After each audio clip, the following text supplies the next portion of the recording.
റജബ് 27 ആരെങ്കിലും നോമ്പെടുത്താൽ കുത്തിബ ലഹു സവാബു സിയാമി 60 ശഹ്റ, 60 കൊല്ലം നോമ്പെടുത്ത കൂലി അവന് കിട്ടും.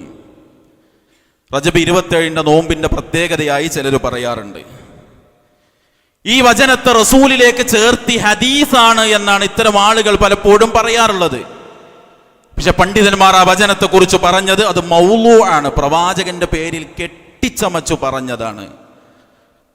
മതത്തിൽ ഒരിക്കലും പ്രമാണമാക്കാൻ പാടില്ലാത്ത പ്രവാചകന്റെ പേരിൽ കെട്ടിപ്പറഞ്ഞ വചനമാണ്. സഹോദരങ്ങളെ, ആ വചനം വെച്ച് കർമ്മം ചെയ്യുമ്പോൾ അത് എത്ര ഗൗരവമുള്ള കാര്യമാണ്.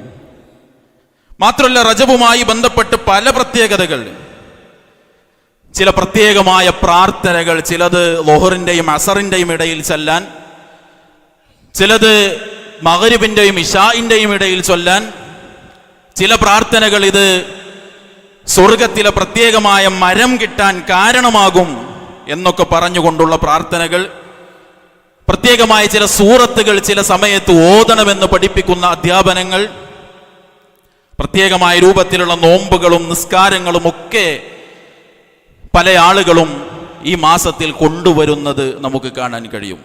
അതിനൊന്നും ഇസ്ലാമിൽ തെളിവില്ല എന്നാണ് മഹാനായ പണ്ഡിതൻ ഇബ്നു ഹജർ അൽ അസ്കലാനി റഹ്മത്തുള്ളാഹി അലൈഹി പറഞ്ഞു. ലം യരിദ് ഫീ ഫളലി ശഹ്രി റജബ്, റജബിന്റെ ഫളല് പറയുന്ന, വലാ ഫീ സിയാമിഹി, ആ മാസത്തിലെ നോമ്പിന്റെ ഫളല് പറയുന്ന, വലാ ഫീ സിയാമി ശൈഇൻ മിൻഹു മുഅയ്യിനൻ, പ്രത്യേകമായ ഏതെങ്കിലും ഒരു ദിവസത്തിന്റെ നോമ്പിന്റെ ഫളല് പറയുന്ന, വലാ ഫീ ഖിയാമി ലൈലത്തിൻ മഖ്സൂസ, ഒരു പ്രത്യേകമായ രാത്രിയിലെ നിസ്കാരത്തിന്റെ എന്തെങ്കിലും ഫളല് പറയുന്ന, ഫീഹി ഹദീസുൻ സ്വഹീഹുൻ യസ്ലുഹു ലിൽ ഹുജ്ജ, തെളിവിന് പറ്റുന്ന ഒരൊറ്റ ഹദീസും ഈ വിഷയത്തിൽ വന്നിട്ടില്ല എന്നാണ്.